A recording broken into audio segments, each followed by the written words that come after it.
느낌만으로도 좋다. 주변자 생일 축하합니다. 이거! 새로운 감각. 되고 있습니다. 11월 18일 수요일 MBC 뉴스였습니다. 첫 소식입니다. 노태우 대통령은 오늘 오전 청와대에서 민자민주국민 3당 대표와 3부 요인을 초청해 공정한 대통령 선거 실시에 관해 의견을 교환하고 후보와 정당에 적극 자중을 당부한 가족들의 뜻에 따랐다고 설명했습니다. 노태우 대통령은 이어서 대통령이 중립을 지킨다고 해서 대통령 주변 사람들을 여기저기서 퇴위하는 것은 바람직스럽지 못하다고 유감을 표명하고 정상적이고 상식적인 정치가 이루어지기 바란다는 희망을 밝혔습니다. MBC 뉴스 김용철입니다.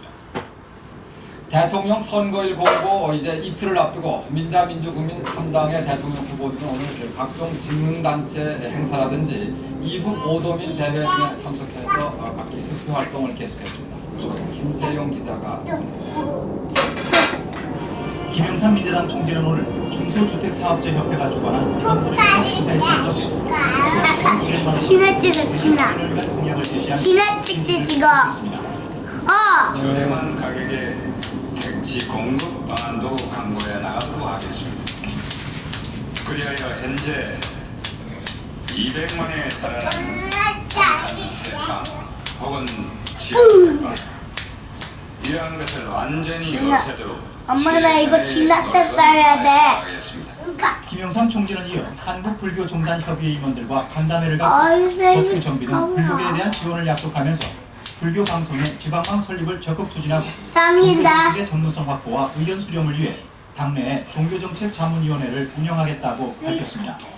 김대중 민주당 대표는 과학기술자와의 토론회에 참석해 대통령 직속의 과학기술연구조정 평가위원회를 설치하고 연구기관과 축하합니다.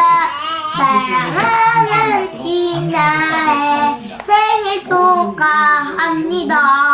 가정 선택과 건강 평가 불꺼! 불꺼야! 연구수행은 완전히 연구기관의 자율성에 위임하게 될 것이며 따라서 행정 불필요한 간섭도 최대한 배제될 것입니다. 김대중 대표는 이어 건설인의 날 행사에서 20평 규모의 주택 300만원 건설과 중소건설업자들의 권익 보장 등을 약속하는 한편 오전에는 동교동 자택에서 10개 여성지와 집단 인터뷰를 가졌습니다. 국민당의 정주영 대표는 오늘 오후 이북 오도민 통일한마음 단합대회에 참석해서 자신이 이북 출신임을 강조하며 실향민들의 지지를 호소했습니다. 2년 안에 틀림없이 2년 안에 남북의 자유왕래가지고 모든 실향민은 고향에 꼭 가도록 하겠습니다. 그 방안은 나는 우리나라 이 남쪽에 있는 모든 착실한 기업가들을 총동원해서 정 대표는 또 집권하면 이북 오도민을 위한 정부 부처를 신설해 실향민 가운데에서 유능한 인사를 장관에 임명하겠다고 번복하게 됐다고 말했습니다. 이와 관련해 청와대 고위 관계자는 노태우 대통령이 본인의 합당 사실을 전혀 모르고 있었으며 그 경위를 직접 듣기 위해 오늘 조찬 회동을 한 것이라고 설명하고 노 대통령과 김정은은 임차했다는 시간이기 때문에 이들의 특정사회 관계와 결부에서는 안 축하합니다. 오늘 청와대 김동관 의원은 언론사에서 보도 자료에 김의원이 다르고 했던 것은 사실입니다. 간접 확인함에 따라 김의원이 지난 16일 집단에 냈던 탈당만기 설을 오늘 오후 민주당 중앙당에 제출했다고 밝혔습니다. 생일 축하합니다. 청와대 조선에서 민주당 총리를 연합회했고 노태우 대통령과 김의원이 용단에 찬성을 결단해서 김의원의 보좌진들은 연락을 받지 못하고 있었다고 말했습니다. 생일 축하합니다. 그러나 국민당과 민주당은 현 정권의 중립성에 강한 의문을 제기하고 김복동 의원 파문 진상 규명을 위해서 국회 내무위원회 국방위원회를 소집하기로 했습니다. 정치부 김경준 기자가 이번 사안의 선택 당사자인 국민당은 오늘 정주영 대표 주재로 긴급 대책회의를 열어 이번 사건을 경찰에 의한 현역 국회의원 납치 사건으로 규정하고 진상규명에 총력을 기울이기로 했습니다. 국민당은 이를 위해 자체 진상조사단을 대구 현지로 급파하는 한편 김동길 최고위원 등의 항의단을 현승종 국무총리에게 보내 현 내각의 중립 의지를 추궁했습니다. 이에 대해 현승종 총리는 자신은 정확한 보고를 받지 못했으나 이번 사건을 중립 내각과 연계시키지는 말아달라고 말했습니다. 민주당도 오늘 김한수 사무총장은 김복동 의원이 노태우 대통령과의 면담에서 탈당 번복 의사를 분명히 밝힘으로써 사태가 수습된 것으로 안다고 말하고 정치권에서 이 문제를 더 이상 거론하는 것은 적당하지 않을 것이라고 덧붙였습니다. 한편 민주 국민 3당은 오늘 청문회담을 열고 김복동 의원의 탈당 번복 사건과 간첩단 사건 등을 따지기 위해 내일 오후 내무와 국방위원회를 소집하기로 했습니다. MBC 뉴스. 국회는 이 두 가지 안건을 처리함으로써 제159회 정기국회 활성을 사실상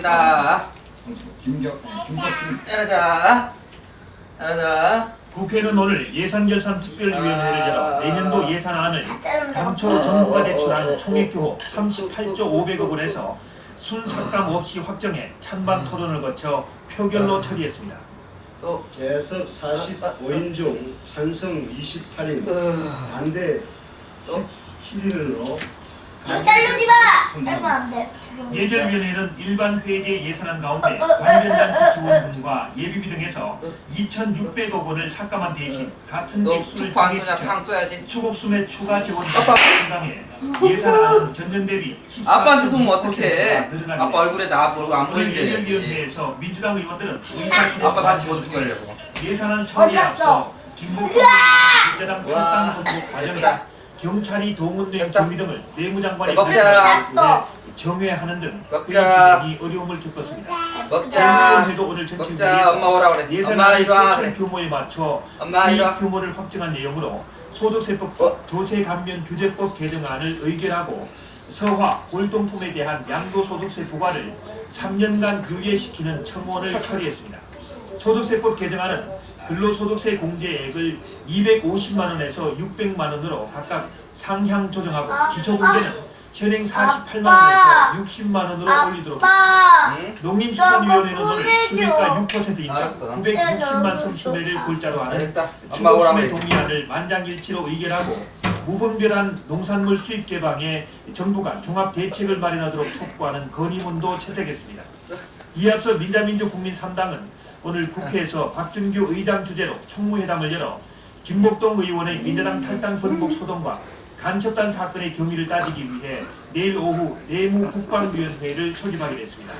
이로써 제159회 정기국회는 지난 9월 14일 개회된 이래 대통령 선거 일정으로 단축 운영돼 수매안 등 안건을 처리함으로써 사실상 폐회됩니다.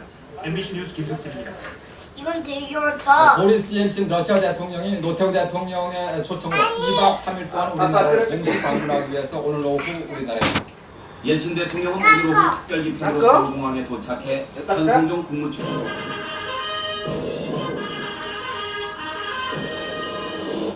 옐친 대통령은 이어 동작동 국민묘지를 참배하고 헌화했습니다.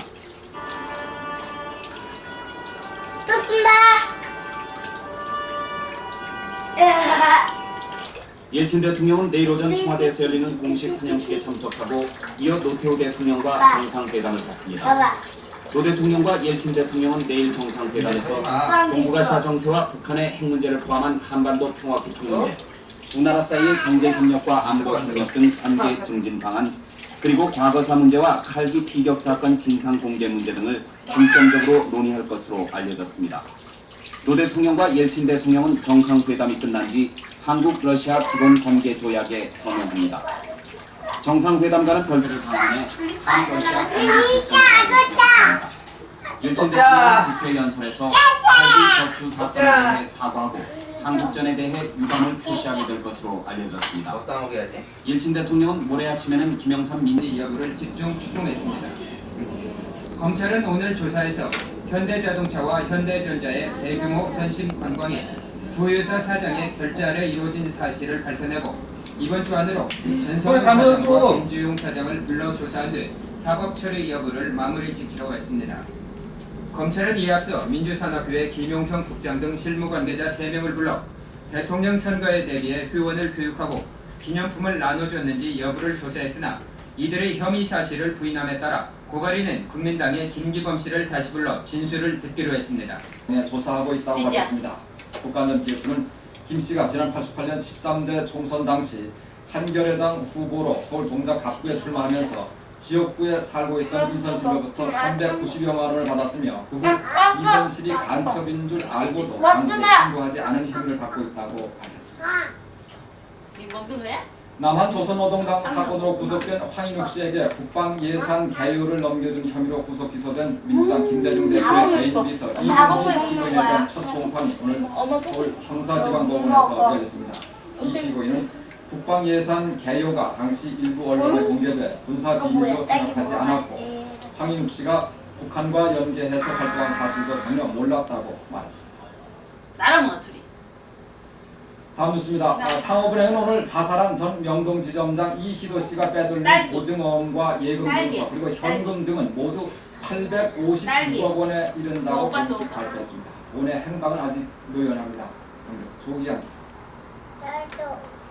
자살한 전 상업은행 명동지점장 이희도 씨가 불법적으로 빼돌린 유가 증권이나 현금의 규모는 모두 856억 원인 것으로 밝혀졌습니다. 상업은행의 김치규 부장은 오늘 이희도 씨가 이미 밝혀진 롯데쇼핑의 보증어음 155억 원과 명동시험에서 발행한 양도성 예금증서 100억 원 외에도 606억 원 상당의 유가증권과 현금을 빼돌렸다고 밝혔습니다. 나머지 135억에 450억의 CD증서는 지점에 보관되어 있지 않습니다. 추가로 밝혀진 유가증권과 현금의 유용 사실은 인천투자금융의 양도성 예금증서 455억 원과 현금 50억 원, 롯데건설 주식회사의 예금증서 100억 원 등입니다. 또 이 씨는 예금주 청구시 통장에서 2억 7천만 원, 청구시 통장에서는 3억 3천만 원씩을 무단 인출한 것으로 나타났습니다. 먹었어 안 먹었어? 그러나 이 씨가 그동안 빼돌린 거액의 유가증권과 현금을 어디에 썼는지는 아직 밝히지 않았습니다. 현목이 생일이니까 이 씨가 유통시킨 지나보다 현목이 더 예금증서를 빨라. 선의로 취득한 사람에게는 돈을 지급할 것이라고 현목이는 밝혔습니다. 언제 했었나? 그러나 롯데쇼핑이 전번째 발행한 있잖아. 보증어음 K 150억 조그만 거 원에 사가지고 대해서는 했잖아 주인이랑. 시중 유통이 불가능한 특정 행선어음이라고 지적하고 엄마랑 지나랑 다 먹었잖아.